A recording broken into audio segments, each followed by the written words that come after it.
जय श्री राम, जय बजरंगबली। सिद्धियां जिनसे एक व्यक्ति असंभव से असंभव कार्य भी संभव कर सकता है। सिद्धि शब्द का सामान्य अर्थ है सफलता। सिद्धि अर्थात किसी कार्य विशेष में पारंगत। मार्कंडेय पुराण और गीता में भगवान श्री कृष्ण के अनुसार 8 प्रकार की सिद्धियों का वर्णन किया गया है, जिसे अष्ट सिद्धि के नाम से जाना जाता है। शास्त्रों में बताया गया है कि माता सीता ने हनुमान जी को 8 सिद्धि और 9 निधि का आशीर्वाद दिया था। इसलिए हनुमान चालीसा में एक पंक्ति आती है, अष्ट सिद्धि नवनिधि के दाता असवर दीन जानकी माता। चलिए जानते हैं इन अष्ट सिद्धियों के बारे में, जिसे प्राप्त करने के बाद मनुष्य साधारण इंसान नहीं रहता। पहला है अणिमा। इसमें अपने शरीर को छोटा कर लेने की क्षमता होती है। दूसरा है महिमा। इसमें शरीर का आकार अत्यंत बड़ा करने की क्षमता होती है। तीसरा है गरिमा। इसमें शरीर को अत्यंत भारी बना देने की क्षमता होती है। चौथा है लघिमा। इसमें शरीर को भार रहित करने की क्षमता होती है। पांचवी है प्राप्ति। इसमें बिना रोक टोक के किसी भी स्थान को जाने की क्षमता होती है। छठा है प्राकाम्य। इसमें अपनी प्रत्येक इच्छा को पूर्ण करने की क्षमता होती है। सातवां है इसित्व। इसमें प्रत्येक वस्तु और प्राणी पर पूर्ण अधिकार की क्षमता होती है। आठवां है वशित्व। इसमें प्रत्येक प्राणी को वश में करने की क्षमता होती है। अष्ट सिद्धियां वे सिद्धियां हैं जिन्हें प्राप्त कर व्यक्ति किसी भी रूप और देह में वास करने में सक्षम हो सकता है। वह सूक्ष्मता की सीमा पार कर सूक्ष्म से सूक्ष्म तथा जितना चाहे विशालकाय हो सकता है। यह भी परम सत्य है कि सिद्धि प्राप्त करना कोई आसान काम नहीं होता। सिद्धि प्राप्त करने के तरीके काफी मुश्किल होते हैं। उसके लिए कठोर तप बहुत ही सावधानी से किए जाते हैं। इस कार्य में परिश्रम के साथ तन मन सबको तपना पड़ता है और एक समय के बाद सब सही होने पर सिद्धियों की प्राप्ति हो जाती है। अधिकतर लोग यह मानते हैं कि सिद्धि तंत्र शास्त्र का हिस्सा है और इसे प्राप्त करना सामान्य जनों के लिए संभव नहीं है, जबकि योग साधना तथा आत्मनियंत्रण के द्वारा कोई भी मनुष्य इसे प्राप्त कर सकता है। सिद्धियां 2 प्रकार की होती है, एक परा और दूसरी अपरा। परा वह सिद्धि है जिसके द्वारा परलोक के सुख साधनों के बारे में जाना जाता है, तथा अपरा सिद्धि वह सिद्धि है जो स्वप्न की बुद्धि से उत्पन्न होती है तथा निराकार तक का ज्ञान देती है। हमारे हिंदू धर्म ग्रंथों में 16 सिद्धियों का उल्लेख किया गया है, जिसकी प्राप्ति के बाद कोई भी कार्य किसी साधक के लिए असंभव नहीं रह जाता। पहला है वाक सिद्धि। इस सिद्धि द्वारा साधक जो कुछ भी कहता है वह घटित हो जाता है। पुराने काल में सिद्ध ऋषि मुनियों में यह सिद्धि होती थी और इसी कारण वे श्राप या वरदान देने में सक्षम होते थे।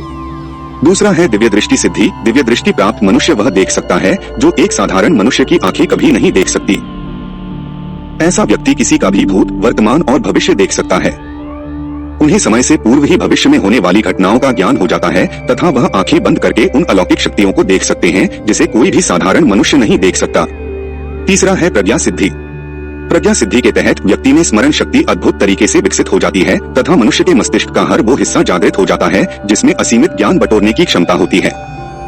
प्रज्ञा सिद्धि प्राप्त करने वाला व्यक्ति ब्रह्मांड के हर कण का ज्ञान अपनी बुद्धि में समा सकता है। चौथा है दूरश्रवण सिद्धि, जिसके प्राप्त होने के बाद मनुष्य की सुनने की क्षमता और क्षेत्र असीमित हो जाते हैं। वह व्यक्ति भूतकाल में घटित हुए किसी भी बातचीत को फिर से सुन सकता है। पांचवा है जलगमन सिद्धि। जलगमन का अर्थ है जल की सतह पर भ्रमण करना। जलगमन सिद्धि प्राप्त होने के बाद कोई भी मनुष्य पानी की किसी भी सतह पर आसानी से चल सकता है, चाहे वह नदी की सतह हो, तालाब हो या समुद्र। छठा है वायुगमन सिद्धि। इसको प्राप्त होने के बाद सिद्ध पुरुष का वायु पर पूरी तरह नियंत्रण हो जाता है। वह न केवल अपने शरीर को हल्का कर हवा में उड़ सकता है, बल्कि अपने शरीर का सूक्ष्म रूप धारण कर एक जगह से दूसरी जगह है या एक लोक से दूसरे लोक की दूरी कुछ ही पलों में तय कर सकता है। सातवां है अदृश्यकरण सिद्धि। अदृश्यकरण सिद्धि के अंतर्गत कोई भी मनुष्य अपने शरीर का सूक्ष्म रूप धारण कर लोगों की नजरों से ओझल हो सकता है। वह इतना सूक्ष्म हो सकता है कि लोगों की सामान्य नजरें उसे नहीं देख सकती। आठवां है विसोका सिद्धि। इसे प्राप्त करने के पश्चात मनुष्य में रूप बदलने की क्षमता विकसित हो जाती है। वह व्यक्ति जब चाहे अपना रूप किसी के भी आगे बदलकर अपनी पहचान को छिपा सकता है। नवा है देव क्रियानुदर्शन सिद्धि। मान्यता है इस सिद्धि की प्राप्त के साथ व्यक्ति देवताओं के साथ संपर्क साध सकता है। 10वां है कायाकल्प सिद्धि। कायाकल्प का अर्थ है शरीर में बदलाव लाना। इस सिद्धि के कारण मनुष्य की शक्तियां वक्त के साथ क्षीण नहीं होती, लेकिन उनका नश्वर शरीर जर्जर होता चला जाता है। इस सिद्धि को प्राप्त करने के पश्चात कोई भी व्यक्ति अपने शरीर को फिर से युवा और आकर्षक बना सकता है, जिससे उसमें नवीनीकरण की क्षमता विकसित हो जाती है। 11वां है सम्मोहन सिद्धि। किसी को अपने वश में करना या उसके सोचने समझने की क्षमता पर काबू पाना। सम्मोहन सिद्धि प्राप्त करने वाला व्यक्ति किसी भी मनुष्य या पशु पक्षी को अपने वश में करके अपनी इच्छा के अनुसार कार्य करवा सकता है। 12वां है गुरुत्वा सिद्धि। ऐसा व्यक्ति असीमित ज्ञान का भंडार और स्रोत दोनों होता है तथा एक गुरु के रूप में वह उस ज्ञान को पूरे संसार में बांटता है। 13वां है पूर्ण पुरुषत्व सिद्धि। पूर्ण पुरुषत्व का अर्थ है निडर, साहसी और पराक्रमी होना। ऐसे व्यक्ति को भी छू भी नहीं पाता और उसमें किसी भी बुरी शक्तियां दानव से लड़ने की अद्भुत क्षमता होती है। 14वां है सर्वगुण संपन्न सिद्धि, जिसे प्राप्ति के बाद पुरुष संसार के सभी गुणों से संपन्न होता है। उसमें वे सभी भावनाएं होती है जो लोक कल्याण या संसार के हित के लिए आवश्यक है, फिर चाहे वह वीरता से जुड़ा हो या दया भाव से। ऐसे मनुष्य तेजस्वी होते हैं और मर्यादा पुरुषोत्तम कहलाते हैं। 15वां है इच्छा मृत्यु सिद्धि। इस सिद्धि पर विजय प्राप्त करने का अर्थ है काल पर विजय प्राप्त करना। 16वां है अनुर्मी सिद्धि। इसे प्राप्त कर लेने के पश्चात उस सिद्ध पुरुष पर प्राकृतिक वातावरण, मौसम या भूख प्यास का कोई प्रभाव नहीं पड़ता। ऐसा व्यक्ति कभी बीमार नहीं पड़ता और न ही उन्हें भूख प्यास सताती है। तो दोस्तों, मिलते हैं अगले वीडियो में जल्दी ही। आप पर प्रभु श्री राम और बजरंगबली कृपा बनाए रखें। जय श्री राम, जय माता दी।